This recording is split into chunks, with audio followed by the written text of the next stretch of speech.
कि हम सब के लिए हिस्ट्री में जाने वाली है। I think till we live हम लोग सर ये दिन याद रखने वाले हैं। एंड कहीं ना कहीं पर हमें लगा कि सर ये अपॉर्चुनिटी आशीष सर ने हमें दी, तो we will have not much time of your sir, we will take एक एक दो सवाल जितने भी आरजेज है। It is a little fun session sir आपके साथ।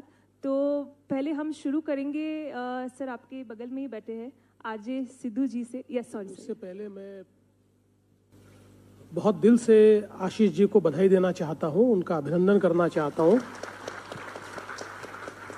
ये पूरी आइडिया आशीष जी की अपनी है और जो हमारी रेडियो फ्रेटर्निटी है इतने सालों से वो हमारे सभी श्रोताओं की सेवा कर रही है, किंतु जिस प्रकार से उनका रिकॉग्निशन होना चाहिए वो नहीं हो पाता है।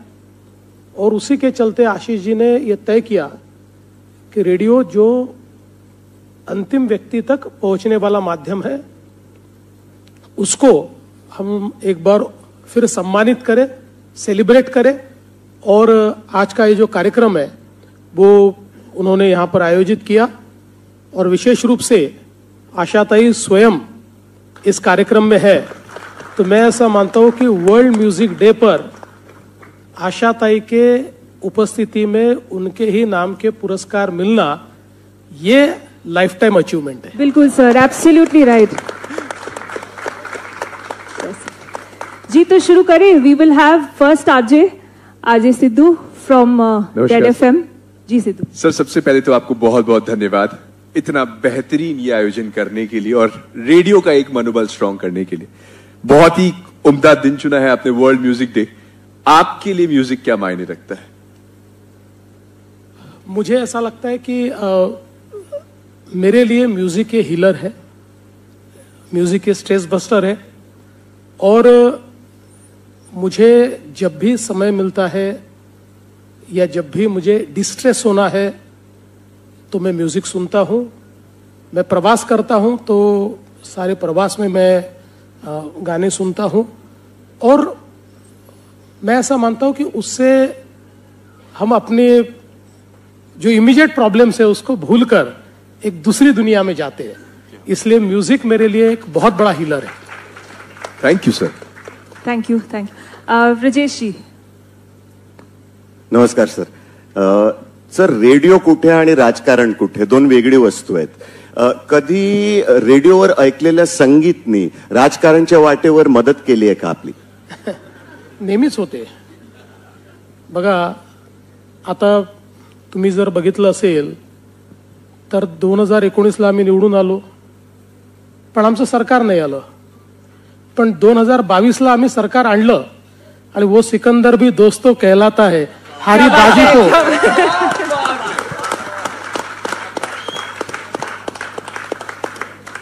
त्यामुळे म्युझिक, गाणी, रेडिओ या सगळ्या गोष्टी राजकारणात अत्यंत महत्त्वाच्या आहेत। मगाची आशीषजींनी सांगितलं की रेडिओच्या माध्यमातून मोदीजी मन की बात ही शेवटच्या माणसापर्यंत पोहोचवत आहेत। आणि तुम्ही बघा, म्हणजे तुमच्या सगळ्या FM रेडिओजवर इलेक्शन आलं की तुमच्या आवाजापेक्षा आणि तुमच्या गाण्यांपेक्षा जास्त आमच्या ॲडव्हर्टिजमेंट असतात। याचं कारण आम्हाला माहिती आहे की यंग क्राऊड पर्यंत पोहोचायचं आहे तर ते कुठून पोहोचता येईल, ते तुमच्या माध्यमातून पोहोचता येतं। त्यामुळे आमचा संबंध आहेच। Beautiful beautiful, thank you sir. RJ Archana, Radio City. जी sir, very very very proud for radio and music and Asha ji की का नाम रेडियो के साथ सदैव जुड़े रखने के लिए बहुत बहुत धन्यवाद। Ashish ji, we are feeling very proud as a medium. Let's clap for ourselves, we have come this far. और ये जो आपने आज डेकोरेशन यहाँ किया है, we are looking at it and feeling extremely proud to be part of this medium. Sir, आपके घर में रेडियो का क्या माहौल होता था बचपन में? देखिए, बचपन में तो रेडियो ही था। और मुझे अभी भी याद है कि जब काफी छोटे थे तो हमारे चाचा जी की आदत थी सुबह 6 बजे पुराने गाने आते थे, शमशाद बेगम के वगैरह, ऐसे सारे 6 बजे आते थे अपने विविध भारती पर, यानी अपना जो नेशनल रेडियो है उसके ऊपर। तो 6 बजे वो सबसे पहले वो लगते थे हमारे यहाँ। और हम लोग जब बड़े हुए तो हमारे लिए तो बिना का गीतमाला या सिबा का गीतमाला ये तो बहुत मुझे ऐसा लगता है कि सभी को पसंद थी।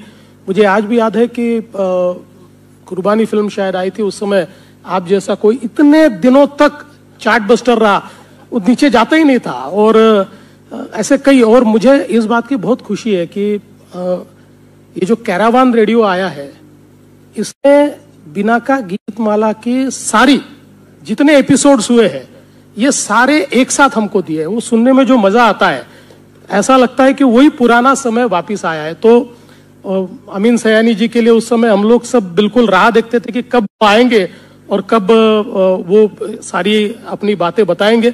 और एक सबसे बड़ी बात मैं जो रेडियो के बारे में कहना चाहता हूं कि देखिए, जो ऑडियो विजुअल होता है उसमें एक्सप्रेशन आसान होता है क्योंकि वो दिखता है, लेकिन रेडियो की सबसे बड़ी खासियत यह है कि व्यक्ति दिखता नहीं है लेकिन फिर भी सारी चीजें एक्सप्रेस करता है अपने शब्दों से। और कई बार हम लोग रेडियो के ऊपर छोटी नाटिकाएं सुनते थे, उस समय रेडियो पर नाटिकाएं आती थी। उन नाटिकाओं में जो पात्रों को जीवित करने का काम अपने शब्दों के माध्यम से, ऐसा लगता था कि वो घटना हमारे सामने घट रही है। तो मैं ऐसा मानता हूं अभिव्यक्ति जो होती है ना, उसके लिए कोई भी माध्यम ये काफी होता है। मतलब टेक्नोलॉजी तो ऐसे माध्यम ला रही है कि अब हम लोग एक प्रकार से 3D, 4D, 6D, 17D, 16D experience ले रहे, लेकिन जिस समय it was only 1D, it was only music, जिस समय केवल वन वे कम्युनिकेशन था, उस समय भी रेडियो ने हमारी अभिव्यक्ति को जिस प्रकार की आवाज दी है, तो मैं ऐसा मानता हूं कि एटलीस्ट मैं जब आ रहा था तो हमने बचपन से देखे हुए रेडियोस वहां सारे रखे हुए हैं, तो वो देखकर मुझे बहुत खुशी हुई क्योंकि हमारी जो एक प्रकार से सांस्कृतिक विरासत है, उस विरासत को शेप देने का काम इन्हीं रेडियोज ने किया है। Super, thank you sir. Okay, so अब इस तरफ आते हैं to RJ Bhushan. RJ Bhushan है फ्रॉम रेडिओ मिर्ची. भूषण जी, मराठीत आपण बोलू शकतो पण हो जसं पण. येस, नाही अर्थातच मराठीत बोलणार आहे. सर, सगळ्या रेडिओच्या हिरो मध्ये महाराष्ट्राचे खरे हिरो तुम्ही बसलेले आहात. सगळ्या one round of applause. Yes, नाही ते म्हणण्याचं विशिष्ट कारण आहे, गेल्या 6 महिन्यात 1,16,000 कोटीची इन्व्हेस्टमेंट त्यांनी आणली आहे आणि महाराष्ट्राला एका वेगळ्या समृद्धीच्या पथावरती नेलंय, त्यामुळे ते आमचे खरे हिरो आहेत. सर, तुमच्या या हिरोगिरीची सुरुवात कॉलेजमध्ये तुम्ही असताना मॉडेल म्हणून झाली आणि आम्ही असे ऐकलंय की मॉडेलिंग सोबत तुम्हाला लिहिण्याचाही छंद आहे, तुम्ही गीतकार किंवा कवी सुद्धा आहात. तर पहिले काय लिहिलं होतं ते या निमित्ताने आठवतंय का? पहिल्यांदा तर सांगतो की मॉडेलिंग हा ऍक्सिडेंट होता. माझ्या मित्राने माझ्यासोबत केलेला प्रँक होता, पण तो चालला त्यावेळी आणि मी सुदैवाने वाचलो, पण त्याच्यानंतर मी कधीच हिंमत केली नाही. आणि मी नेहमी सांगतो की ते जे मॉडेलिंग केलं होतं ते त्यावेळेस थोडंसं गाजलं. गाजण्याचं कारण असं होतं की जर कुत्रा मनुष्याला चावला तर ती बातमी नसते, पण माणूस कुत्र्याला चावला ती बातमी असते. त्यामुळे ती माझं मॉडेलिंग जे होतं ते माणसाने कुत्र्याला चावण्याचं होतं म्हणून ती बातमी झाली होती. आणि मला लिहिण्याचा पहिलेपासून शौक होता. कॉलेजमध्ये कविता लिहायचो, कवी संमेलनात वगैरे जायचो. अगदी लहान असताना काही कविता वगैरे लिहिल्या होत्या. माझं म्हणजे एक आहे की लिहिल्यानंतर कधी ते साठवून ठेवलं नाही. जेव्हा वाटलं तेव्हा लिहायचं आणि स्वतःच वाचायचं. पब्लिकली कधी फारसं लिहिण्याचं काम केलं नाही. हा हे नक्कीच आहे की आता नुकतेच 2 गाणे, कारण राम जन्मभूमीचं ज्यावेळेस हे चाललं होतं त्यावेळेस एक रामावर गाणं लिहिलेलं आहे, एक मी शंकरावर गाणं लिहिलंय आणि शंकर महादेवानांनी ते गायलेलं आहे. बाकी एक तुम्हाला सांगतो की एक गाणं मी अजून लिहिलेलं आहे, जे गाणं तुम्ही शोधलं तर तुम्हाला सापडेल, मी सांगणार नाही. पण सर, या निमित्ताने कुठल्याही तुम्ही लिहिलेल्या कवितेच्या गाण्याच्या कुठल्याही 4 ओळी, कारण आम्ही जेव्हा तुमची विधानसभेमध्ये धडाकेबाज भाषण ऐकतो तेव्हा तुमची ती शेरोशायरी पण आम्हाला सगळ्यांना खूप भुरळ घालते. या निमित्ताने कुठल्याही 4 ओळीच्या आम्हाला आता खरंच ऐकायला आवडतील. मी खरं म्हणजे तुम्हाला सांगू का, तसा मी रामदास आठवले घराण्याचा कवी आहे.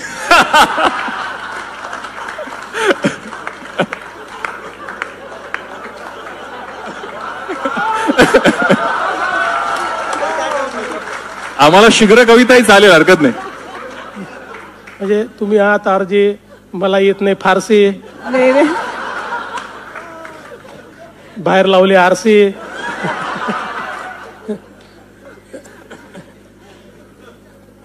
एक कविता लिहिली होती, मला आठवली तर म्हणतो ती. तुम्ही म्हणता माझ्या कवितेला अर्थ नसतो, तुम्ही म्हणता माझ्या कवितेला अर्थ नसतो, नसे ना का अर्थ, अनर्थ तर असतो. वा वा, क्या बात आहे, क्या बात आहे. अरे तुम्ही काय कविता कराल, पण आणि किंवा परंतु अशा अर्थपूर्ण शब्दांचा निरर्थक शाब्दिक गुंता म्हणजे कविता नव्हे. पण आणि किंवा परंतु अशा अर्थपूर्ण शब्दांचा निरर्थक शाब्दिक गुंता म्हणजे कविता नव्हे. कविता म्हणजे जी मनाला छेदून गेली पाहिजे, हृदयाला भेदून गेली पाहिजे आणि डोक्याच्या वरून गेली पाहिजे. क्या बात आहे, क्या बात आहे. वा वा. Super sir, thank you. ओके, आणि आता नंतर we have RJ Sapna from Ishq FM. Hello everybody. सबसे पहले बहुत बहुत शुक्रिया, इतना खूबसूरत ये प्रोग्राम आयोजित किया महाराष्ट्र गवर्नमेंट ने. रेडियो हो, म्यूजिक हो, ये बहुत खूबसूरत इमोशन है सर, और इस इमोशन के बगैर मुझे नहीं लगता हमारी जिंदगी आगे चल सकती है. और इसीलिए आज इतना इमोशनल मोमेंट भी हमें आज रेडियो और म्यूजिक के जरिए यहाँ पर मिला है. Very big opportunity sir to be here with you and sharing this emotion. Sir, हम जब पॉलिटिशियंस को देखते हैं ना तो लगता है बहुत खड़ूस हैं ये, मतलब ये शायद म्यूजिक नहीं सुनते होंगे, पता नहीं क्यों ऐसा लगता है ना. सर, आपकी लाइफ में पॉलिटिक्स में म्यूजिक ने आपको किस तरह से हेल्प किया in politics, to be very very precise sir? देखिए, पहली बात तो यह है कि म्यूजिक जो है वो हमारी संवेदनाओं को जीवित रखता है. तो जैसा आपने कहा कि हम लोग बाहर से खड़ूस दिखते हैं लेकिन अंदर से बहुत अच्छे लोग हैं, और इसका बहुत बड़ा श्रेय म्यूजिक को जाता है. और देखिए, आजकल तो ऐसा है कि आप देखेंगे तो हम जितने पॉलिटिशियन हैं दिन भर में 10 रील बनाते हैं और हर रील में एक गाना होता है. So the music is helping us promoting ourselves. रोज 10 गाने हम प्रमोट करते हैं और 10 गाने हमको प्रमोट कर रहे हैं. Thank you sir. Thank you, thank you. Sir, आपकी लाइफ में मैंने सुना कि आप लिरिसिस्ट भी रहे हैं, आपने लिरिक्स भी लिखे हैं, तो आपका सबसे पहला इश्क जो आपने फील किया म्यूजिक से, वो कब हुआ था आपको? नहीं, म्यूजिक से तो देखिए, जब कॉलेज में थे तभी से म्यूजिक से बड़ा लगाव रहा है. और मेरी मतलब लाइफ का सबसे बड़ी मेरी ट्रेजेडी ये रही कि मुझे गाने बहुत याद है और सुर में मैं एक भी नहीं गा सकता.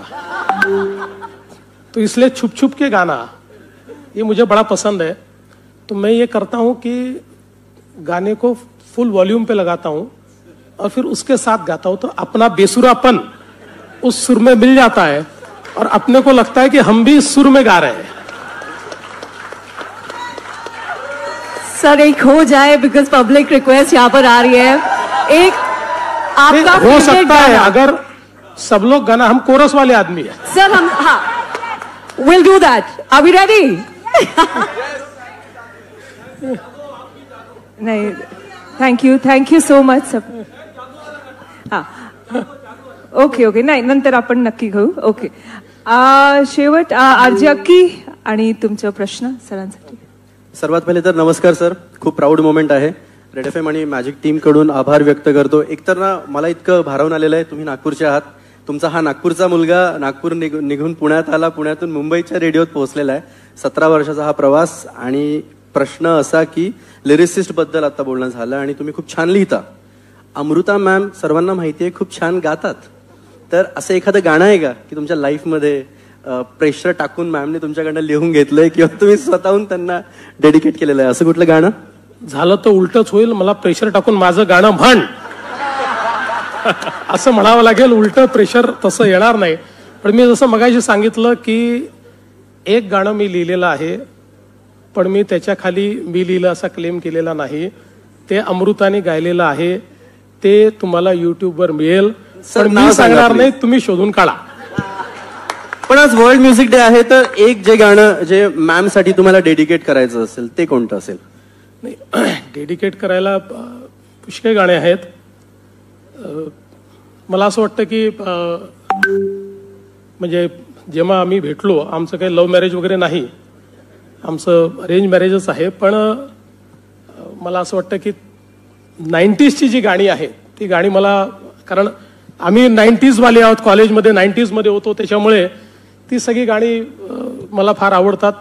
आणि विशेषतः राहो में उनसे मुलाकात हो गई, जिससे डरते थे वही बात हो गई, हे गाणं मला फार आवडतं. अनेक चांगली गाणी आहेत, कुठलीही डेडिकेट करू शकतो सगळे.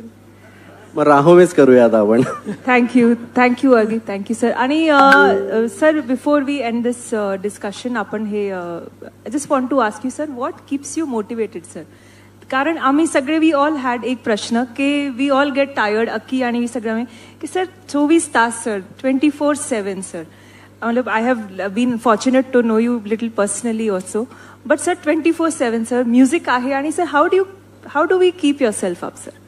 मला असं वाटतं की आपल्याला जे आवडतं ते जेव्हा आपण करतो, यू डोंट गेट टायर्ड. तुमच्यापैकी कोणाला जर असं सांगितलं की आठवड्यातनं एक दिवस 12 तास तुम्हाला कार्यक्रम चालवायचा आहे, तर तुम्ही चालवू शकता, कारण तुम्हाला मनातनं त्याची आवड आहे. You love it. ज्या गोष्टी तुम्हाला आवडतात, जसं मगाशी आशाताईंचं उदाहरण दिलं, आशाताई या वयातही, म्हणजे वय त्यांचं जास्त नाही आहे, त्या तशा 21 वर्षाच्याच आहेत, पण या वयातही 3 तास कार्यक्रम आशाताई करू शकतात, कारण त्यांची ती आवड आहे, त्यांच्या मनात ते अशी, म्हणजे त्या गाण्यासोबत जगतात. तसं आपण ज्या गोष्टीसोबत जगतो त्या गोष्टीत आपल्याला कधीच त्या ठिकाणी थकवा येत नाही, कधीच त्यातनं आपल्याला म्हणजे हे कशा करता मी करतोय असं कधीच वाटत नाही.